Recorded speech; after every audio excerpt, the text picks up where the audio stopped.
Olá, e no Viva Saúde de hoje a gente fala sobre um setor da Unimed importantíssimo para os cuidados da nossa saúde, a sala de infusão.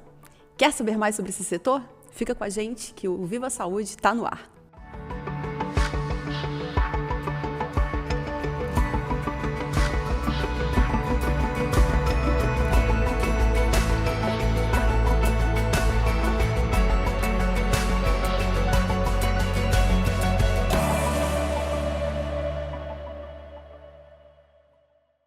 E em nome da Unicred e da Maria Rocha, hoje eu recebo aqui a enfermeira Daniele Tichela Marconato. A gente vai falar um pouquinho sobre a sala de infusão da Unimed. E eu quero agradecer primeiro, Daniele, por você ter aceitado o nosso convite e estar aqui hoje participando do videocast com a gente. Obrigada a vocês pelo convite, é um prazer. Daniele, então esse setor é um setor que muita gente talvez não conheça da Unimed, mas um setor importantíssimo, né? Eu queria que você explicasse, assim, de uma forma geral, o que acontece nesse setor e quem são as pessoas que trabalham nele. Então, nesse setor da sala de infusão, trabalha duas colaboradoras. No caso, eu, a enfermeira responsável pela sala, e a técnica de enfermagem, que é a Sheila, né? Então, a gente acolhe esses pacientes para fazer as aplicações de medicações a nível ambulatorial, para esse paciente não precisar ficar internado numa instituição hospitalar para receber uma medicação que ele não precisava estar internado, né? Então, a grande vantagem de ter um setor assim, uma unidade assim, é para esse paciente não precisar passar por uma internação hospitalar. Certo. Então, são algumas medicações que são diferenciadas, que a gente vai explicar o porquê, que eu não consigo numa farmácia, por exemplo, ter uma aplicação como essa. Eu precisaria, talvez, ser internado num hospital para conseguir receber essa injeção, é isso? Isso, é. O que acontece? Geralmente, esses pacientes, eles têm alguma doença crônica já, né? Artrite, espondilite, algumas doenças neurológicas também específicas, onde esse paciente não vai encontrar a medicação na farmácia em si para comprar, né? Ele precisa ser dentro de uma unidade onde tenha um médico responsável, um enfermeiro, um técnico de enfermagem, todos habilitados para poder estar recebendo esse paciente e poder manusear essas medicações, né? Cada medicação tem uma especificidade, né? E a gente sempre tem que ter um médico ali na unidade, né? No caso, a gente tem a nível ambulatorial um médico que fica responsável por essa sala, caso aconteça alguma intercorrência durante alguma infusão, né? Com certeza. E, Daniele, essas pessoas que chegam até vocês, elas geralmente vêm encaminhadas de um médico? O médico explica para elas que existe essa sala e esse procedimento? Geralmente elas vêm encaminhadas, né? Elas fazem todo o processo da autorização dessa medicação, né? A partir de uma receita médica, né? Toda especificando qual é a medicação, qual é a dosagem, a via de administração, se ela é intramuscular, se ela é subcutânea ou endovenosa, né? Então, ele passa por o processo da autorização em si, né? O cliente Unimed hoje. Após autorizada essa medicação, ela vem para nós para a gente poder fazer o agendamento com esse paciente. Então, hoje a gente entra em contato com esse cliente para agendar um melhor horário e uma melhor data para a gente poder estar aplicando essas medicações. E agora vamos, então, falar um pouquinho sobre quais são essas medicações, né? A gente estava conversando aqui antes de começar o videocast que existe uma da imunobiológica. Isso. O que seria esse medicamento? Então, hoje em dia, o que mais nós fazemos é as medicações imunobiológicas, né? Que são medicações referentes para esses tipos de patologias que são mais difíceis de controlar com um comprimido via oral, por exemplo. O paciente tem, por exemplo, artrite. Então, ele tenta primeiro com as medicações convencionais, que pode comprar na farmácia, e quando não tem um controle da doença, na verdade, uma efetividade dele, os médicos optam por usar o imunobiológico, né? Então, daí, a partir daí que eles vão usar essa medicação, que é uma medicação mais específica para tentar controlar o nível da doença, né? O paciente não ter tanto efeitos colaterais da doença, né? Por exemplo, tem algumas medicações que o paciente, depois de um tempo de uso, eles já não sentem mais tanta dor articular, né? Para as doenças também, por exemplo, as doenças intestinais, como doença de Crohn, retocolite ulcerativa, a gente faz bastante medicações para esse perfil de pacientes também. Então, eles têm uma qualidade de vida melhor, né? Depois de fazer o uso. Mas essas medicações, elas precisam realmente ser orientadas por um médico, né? Porque senão daqui a pouco alguém está escutando a gente e fala, meu Deus, eu não consigo me curar disso, eu vou lá querer tomar essa injeção. Não, precisa ser toda orientada por um médico, né? Um médico especialista, né? Geralmente esses pacientes já fazem acompanhamento há algum tempo com um especialista, para depois esse especialista, né, indicar o uso dessas medicações, né? Tem critérios, né? E Daniele, essas medicações, as imunobiológicas, elas precisam ser aplicadas continuamente, assim? É uma vez só eu aplico? Ou geralmente, eu sei que cada caso deve depender, né? Isso. Mas tem pacientes, por exemplo, que precisam aplicar todo mês? É mais ou menos assim. Isso, é mais ou menos assim que funciona. A gente sempre segue a receita do que o médico realiza, né? Então, a gente tem pacientes que aplicam a cada 14 dias a medicação, tem pacientes que aplicam uma vez no mês, a cada 12 semanas, 8 semanas, a cada 6 meses. Isso depende muito da doença do paciente e do tipo de medicamento, né? Tem medicamentos que precisam ser semanais ou quinzenais e tem outros que não. Né? Mas isso tudo depende do perfil da doença, do perfil do medicamento e como o paciente está respondendo também ao tratamento, né? E ainda falando sobre as imunobiológicas, elas são aplicadas como se fosse uma injeção normal? Ou existem alguns tipos Existem alguns critérios, né? Sempre é seguir a receita prescrita, né? Tá, porque não tem um jeito específico de aplicar a imunobiológica, ela pode ser de alguns jeitos. Isso. Cada medicação tem uma forma de ser aplicada e um cuidado especial. Por isso que a gente não pode ir numa farmácia e aplicar, né? Por exemplo, quando o paciente vem fazer a aplicação do imunobiológico, a gente sempre faz algumas perguntas para esse paciente antes de realizar a aplicação, que são alguns critérios que a gente tem que seguir para que essa medicação tenha uma efetividade, né? E que não tenha uma incompatibilidade com outros medicamentos. Por exemplo, quando o paciente está com uma infecção ativa, a gente não pode administrar essa medicação, porque ela pode, né, ter alguma interferência aí. Então, a gente sempre questiona o paciente, né, se ele não está com algum sinal de infecção ativo.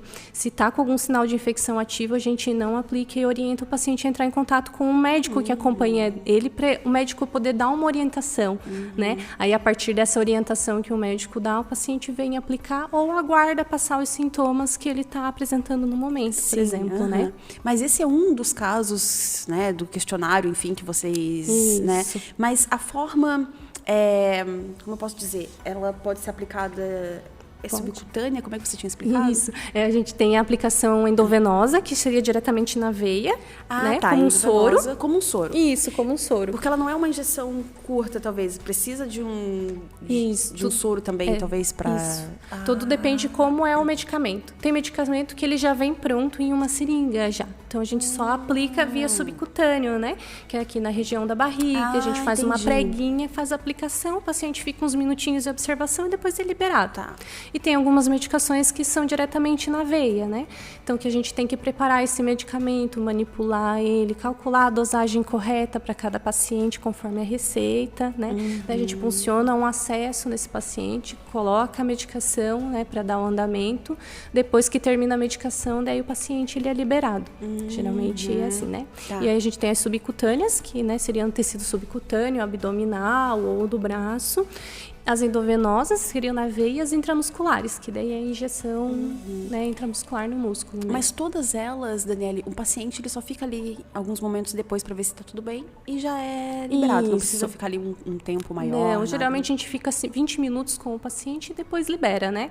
E aí a gente passa as orientações também, que se não tiver, né, se sentindo bem após a aplicação, vai procurar o nosso pronto atendimento que a gente tem, né, no nosso hospital. Mas geralmente esses pacientes já são pacientes de longa data, sabe?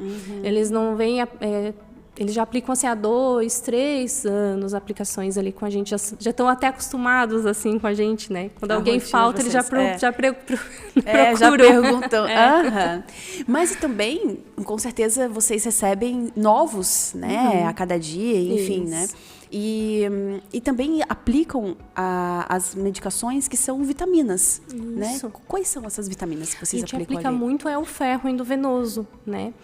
A reposição do ferro, geralmente para os pacientes bariátricos, né? Após a cirurgia bariátrica. Então, quando algum paciente desse tem a indicação de fazer a aplicação, sempre com a receita, né? Passa pelo médico, o médico avaliou, viu que os exames estão abaixo do normal e precisa fazer uma reposição que seja na veia endovenosa. daí esse paciente é encaminhado para a gente, né? Então, daí a gente faz toda essa aplicação com esse paciente. Além disso, a gente estava até conversando, tem o ferro, mas também tem B12, tem outras que também... Isso, às vitamina vezes... B12, né? Que também é para prescreve. reposição, né? De vitaminas, a gente também administra ali, né? Que é intramuscular, no caso. E a B12 de vocês não dói, né? Não dói.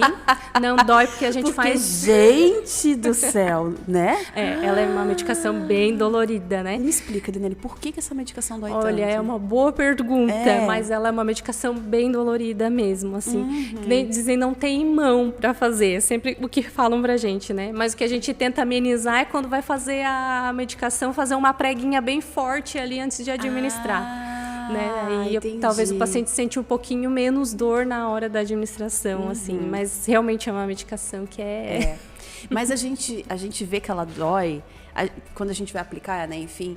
Mas quando o nosso marido, algum homem chega, né? Manca, assim, faz aquele escândalo. Assim, o que é B12? Meu Deus, né? Os homens geralmente são mais... Mas é normal isso acontecer mesmo. É normal. Então, vamos lá. Então, a gente falou sobre as imunobiológicas, né? Essas medicações que são controladas, enfim, né? De acesso restrito, né?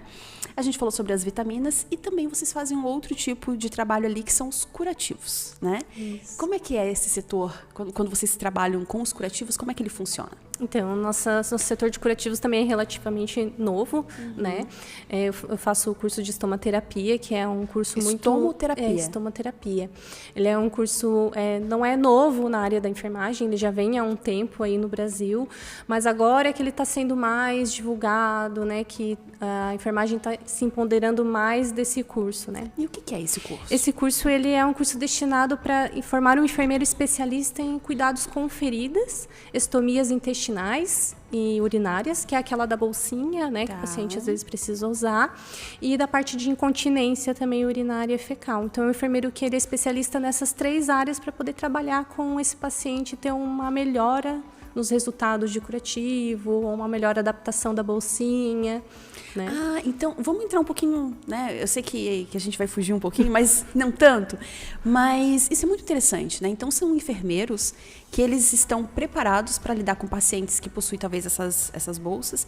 Mas, quando a gente diz preparado, a gente quer dizer que vocês conseguem trocar, manipular de uma forma diferenciada. É nesse sentido, assim, de estar cuidando desse paciente nesse sentido. Cada paciente tem um formato de corpo, digamos, né? A gente pode ter um formato de barriga diferente do outro, né? Ninguém é igual, né? Então, o enfermeiro especialista em estomaterapia, ele vai ter esse olhar para ver qual a gente chama de equipamento coletor, né? Não de bolsinha, né? Mas todo mundo conhece por bolsinha, né? Mas a gente tenta colocar esse equipamento coletor da forma mais que fique mais confortável para esse paciente, que mais se adeque ao tipo de abdômen que esse paciente tem, né? Então, a gente faz uma avaliação do estômago, que é o pedacinho do intestino que é exteriorizado para fora do abdômen, né? E que cada um tem um jeitinho, né? Assim como a gente tem um jeitinho de olhar, de sorrir, também tem um jeitinho esse ostoma, né? Então, a gente tem que avaliar esse ostoma e esse abdômen desse paciente e adaptar a bolsinha, que é o equipamento coletor, para que não ocorra complicação nesse ostoma, né? Que pode ser quais? Que podem ser, geralmente, as dermatites. Né? Dermatite. O que acontece?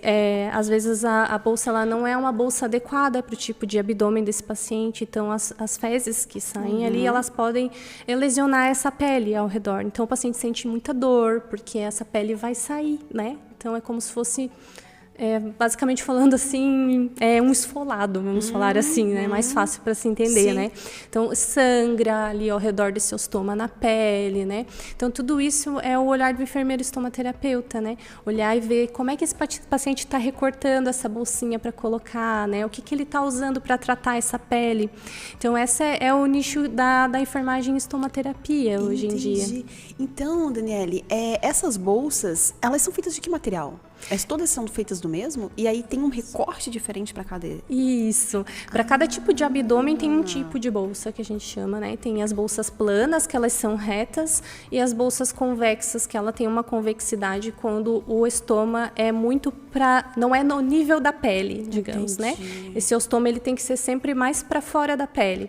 Quanto mais para fora da pele, menos complicações a gente vai ter nessa pele ao redor desse ostoma. E quanto mais profundo ele for, mais para dentro, abaixo do nível da pele, mais complicações a gente tem. Então, a gente tem que avaliar esse ostoma e adaptar o equipamento coletor correto, né? Assim como também o recorte, como tu falou. Pois né? Mas é vocês, enfermeiros, que fazem essa escolha, não é o médico quando operou? Não, é o enfermeiro, é o enfermeiro estomaterapeuta. Né? Geralmente, quando o médico dá alta hospitalar com esse paciente, ele fez essa cirurgia por algum tumor que precisou desviar o intestino e precisou exteriorizar para fazer uma colostomia ou uma ileostomia, ele encaminha esse paciente para fazer uma avaliação com o enfermeiro estomaterapeuta. E aí esse enfermeiro estomaterapeuta que vai avaliar e vai ver qual tipo de bolsinha de equipamento coletor vai ser adequado para ele usar. Claro que o paciente também vai dizer muita coisa, porque é ele que tem que se adaptar ao equipamento, né? Então, às vezes, a gente testa uma bolsa, não se adaptou bem, a gente testa de outra marca, e assim a gente vai indo até o paciente se adaptar para a bolsa que melhor foi para ele, assim. Entendi. Né? Essa troca, né, das bolsas, vocês também realizam na sala de infusões? A gente realiza também, né? Tudo com horário agendado, né? Previamente, né? O paciente vem, a gente faz a avaliação desse ostoma e a gente realiza a troca. Mas a gente tenta empoderar o paciente a fazer a troca dele. Isso que eu ia perguntar. Isso. Então, o paciente também pode fazer a troca? Com certeza. Mas é porque, às vezes, ele fica inseguro. Às vezes ele fica inseguro, né? É isso que eu sempre falo para os pacientes, né? É uma coisa totalmente nova, né? Não é uma coisa que você nasceu com não aquilo, é natural, né? Você teve que passar por um processo que precisou daquilo no momento, né? Talvez aquilo salvou a tua vida, né? Mas tu vai precisar, talvez, se adaptar com isso, né? Pode ser temporária, pode ser permanente, isso depende muito da patologia do paciente, né? Às vezes a gente consegue fazer a reversão, né? E evacuar por vias normais, né? Sim. Mas a gente tenta empoderar esse paciente a ele fazer a troca, né? Para ele entender, porque é o corpo dele, né? Então, para ele ter esse momento com ele e aprender, né? Então, a gente sempre tenta trabalhar com essa linha também, mas a gente realiza a troca ali também, sim. E aí, além disso, os curativos daí, você também estava falando sobre o curso, né? A gente meio que atropelou. Você está falando sobre o curso, porque você também agora está estudando, então, sobre os tipos de feridas. Isso. E aí, cada curativo não é, então, só botar um esparadrapo, não. Cada ferida tem um jeito de tratar. Tem uma especificidade, né? Então, dentro do nicho da estomaterapia, né? Então, tem a parte dos curativos, né? Das feridas, né? Em si. Então, a gente tem vários tipos de feridas, de úlceras venosas, né? Úlceras vasculares, diabéticas, feridas traumáticas, né? Lesões por pressão, que é as famosas escaras, né? Que todo mundo teme quando passa por uma internação, né? Então, a gente faz um estudo, né? Desse tipo de lesão e como poder tratar da melhor forma. Então, a gente sempre trabalha junto com o médico também do paciente em si, né? Mas a parte de tratamento da ferida geralmente fica com o enfermeiro, né? Que tipo de cobertura eu vou usar, né? Vai ser só a gás, vai ser uma hidrofibra com prata, por exemplo, né? Como que eu vou tratar? Terapia por pressão negativa, que é o famoso curativo a vácuo, né? Que a gente coloca uma esponja dentro dessa lesão para sugar toda a secreção que está ali, estimular tecido novo para poder crescer, para depois posteriormente fechar. Né? Então tem todo esse trabalho que a gente faz em cima disso. Entendi. E ali na sala vocês também fazem vários tipos de procedimentos de curativos. Isso. Porque na minha cabeça, um curativo era chegar lá e botar um negocinho. Então, explica pra gente melhor, Daniela, quais são esses, os principais, talvez, que vocês trabalham ali, os jeitos de fazer esses curativos e para quais tipos de feridas, por exemplo? Isso, a gente recebe muito pacientes da deshospitalização. Então, o paciente hoje ele não precisa ficar internado, por exemplo, longos períodos, se não for para receber alguma medicação específica, né? Se for só para o curativo, para poder ficar com aquele curativo até ele fechar. Né? Se ele tem condições de receber uma alta, por exemplo, ele recebe a alta e faz o acompanhamento ambulatorial conosco. né? Então, a gente tem muito paciente com pé diabético, lesões de pé diabético, lesões por pressão, né? Lesões de, por exemplo, acidentes de moto, de carro.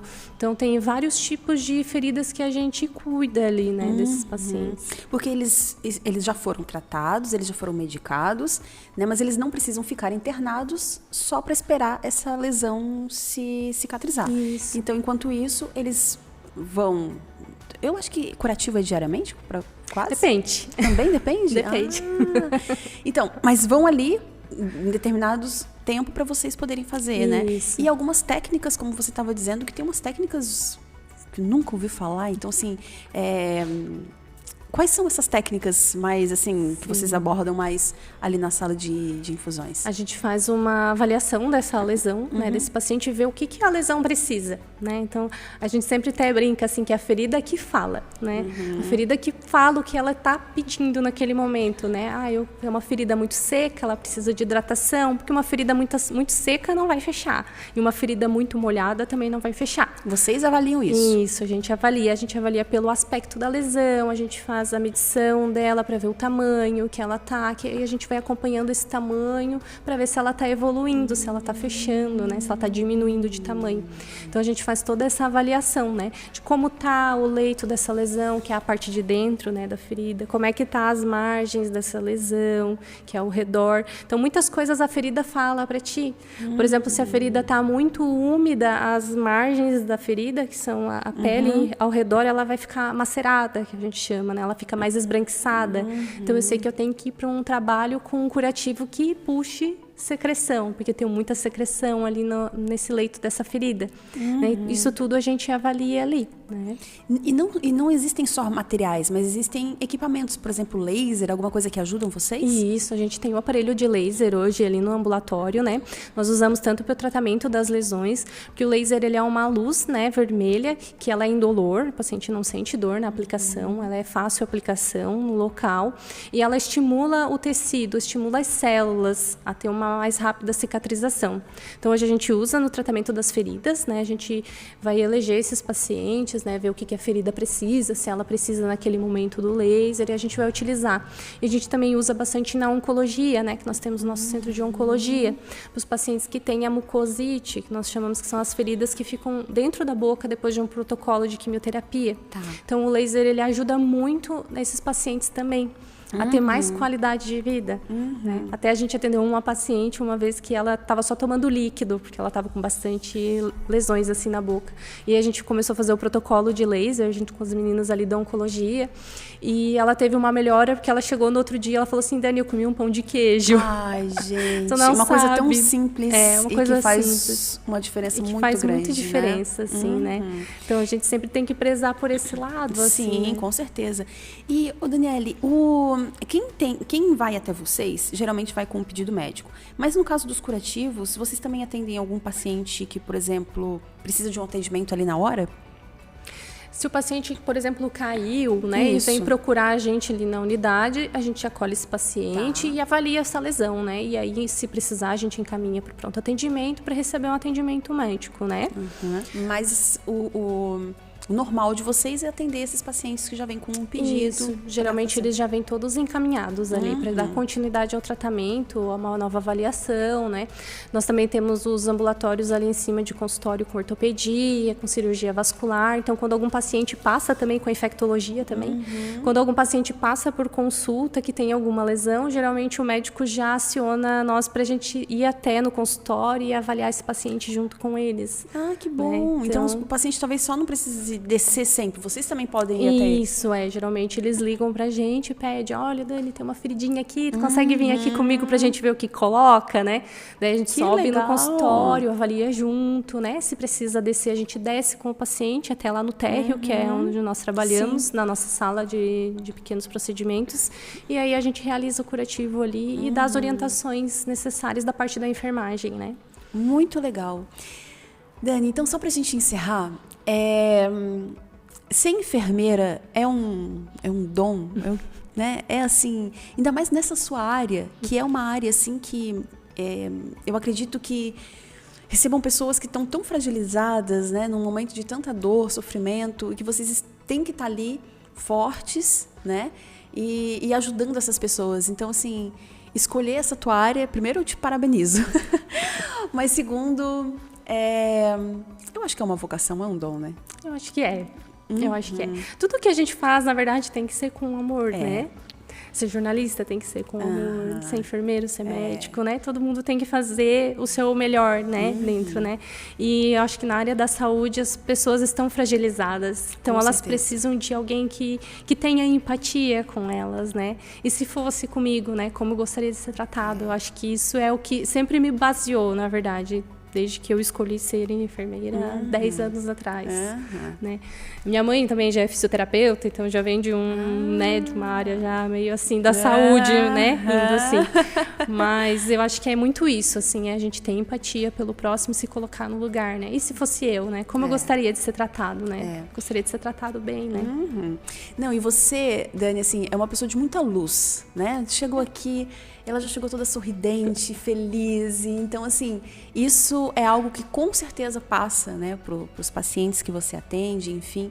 E quanto mais você estuda, mais conhecimento vai adquirindo, melhor você vai conseguindo se dedicar.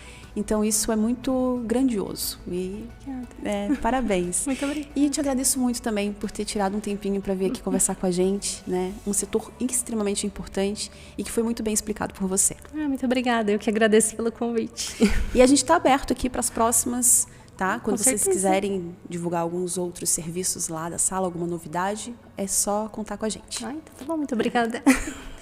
E o Viva Saúde fica por aqui. Eu quero agradecer a sua companhia. Quinta-feira que vem, às 8h30 da noite, a gente tem um novo encontro. E também pelas plataformas de áudio e vídeo da Unimed Tubarão. Eu espero todos vocês. Até mais.